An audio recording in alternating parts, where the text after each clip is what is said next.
Hi, it's Lori from Coast to Coast Craft Girls, coming to you from the West Coast. Today I wanted to share a shadow box that I made, and I made my own tulips out of oval nesting dies. Let me show you how to make those. Let's get started.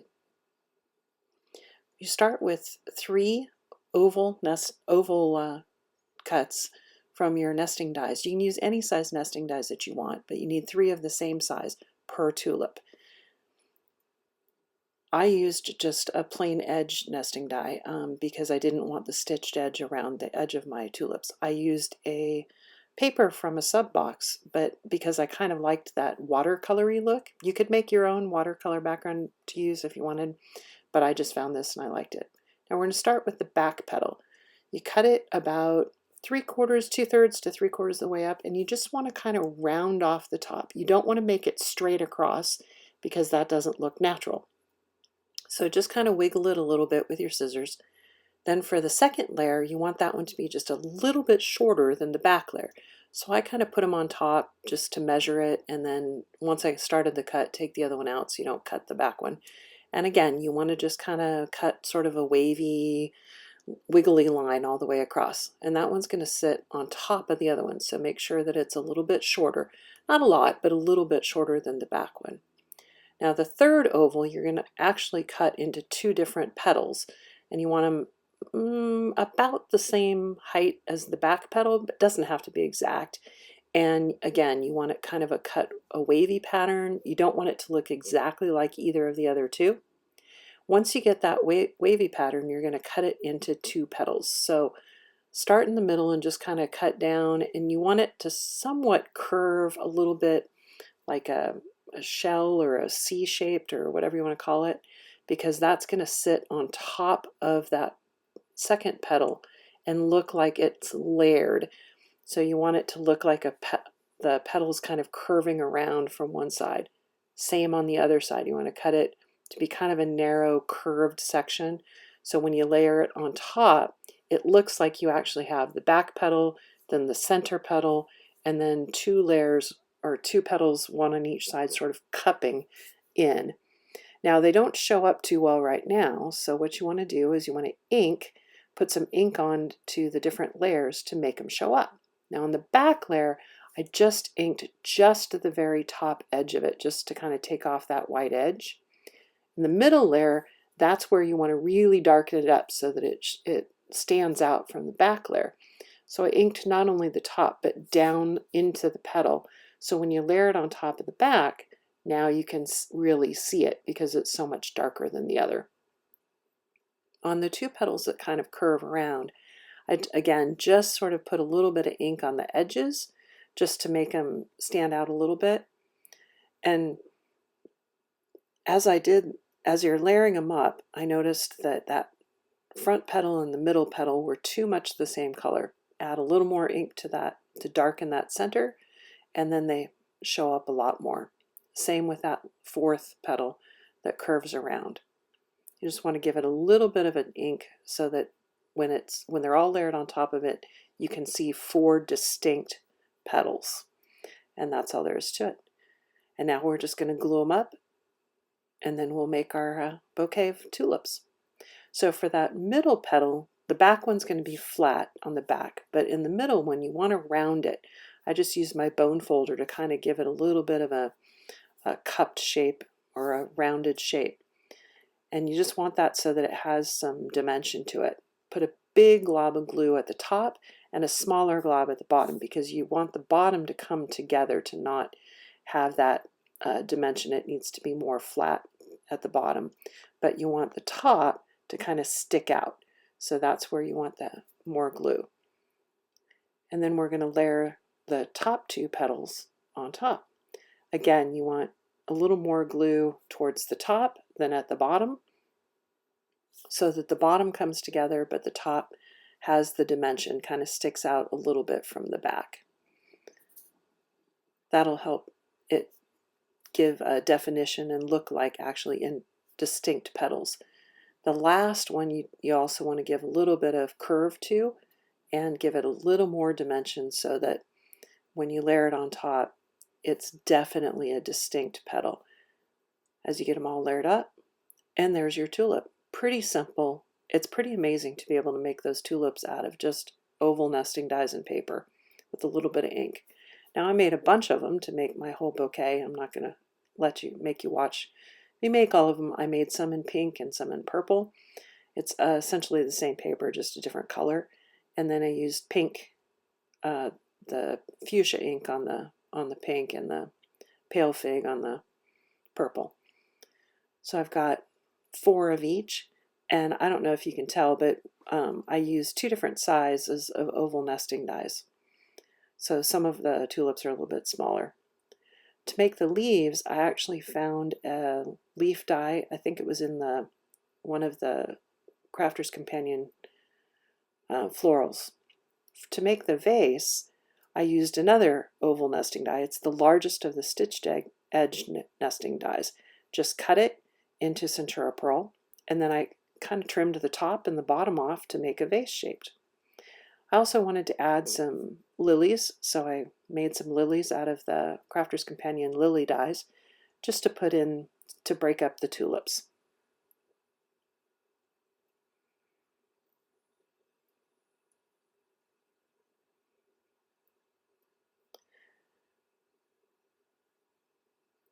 Now all of those needed to go on a background for my shadow box.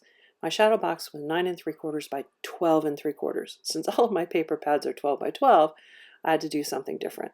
So I used a Secret Garden paper, and I took a strip off of a second piece of paper and I glued it to the bottom so that I had 9 3/4 by 12 3/4. And hopefully it won't be too noticeable once you get everything else in there. Round that vase up a little bit to give it some dimension. Again, you can do it the same way as you did with the tulip petals. And then use my hot glue to glue that right in the middle towards the bottom of the background paper. Putting more glue in the middle than on the sides to keep that dimension.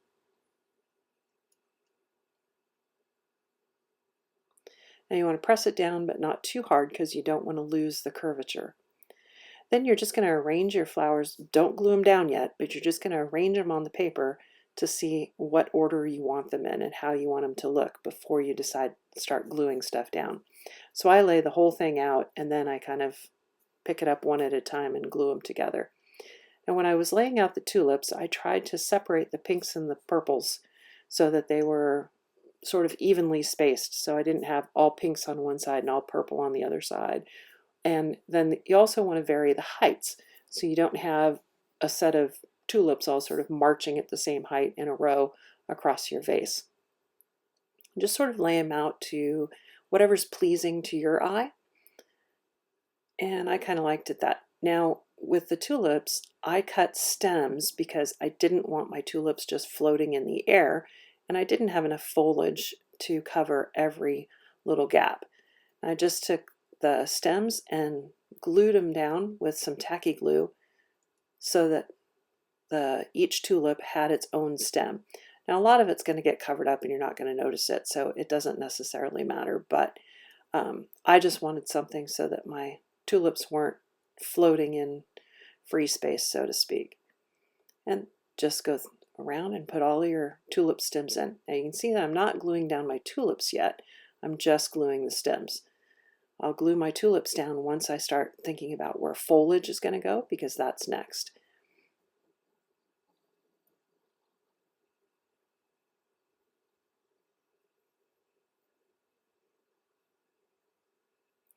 Make sure your tulip stems all go into the vase. You don't want your tulip stems not going into the vase, although with some of the back ones it's okay because you're going to layer them on top of other things. So they don't all have to. You can see that one of mine was too short, and that's okay because it's behind other things that it's not going to show. Unless someone's counting your stems and counting your tulips, they're not going to notice.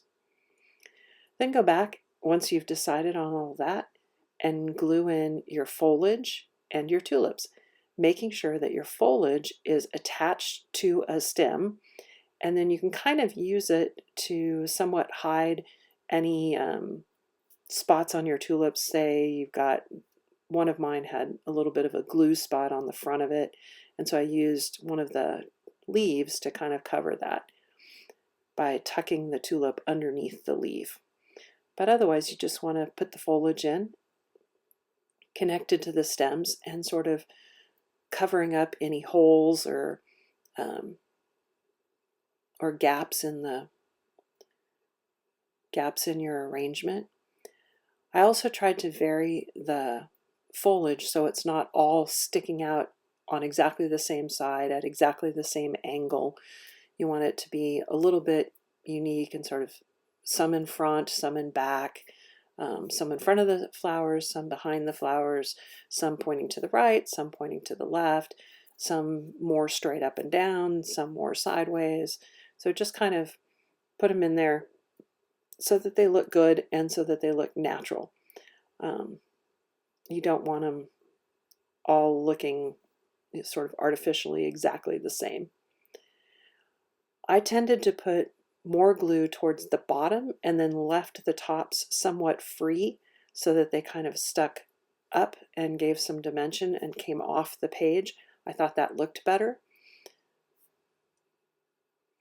And now I'm going to add my lilies in, and you just kind of set them in, and again, before you glue anything down, just kind of put them in and figure out where are the holes in your arrangement, where do you think they look good, where do you want to put them in, so that they kind of add to the arrangement, but they don't take away, but they kind of fill holes and add to that bouquet feel. When you're happy with it, go ahead and glue them down.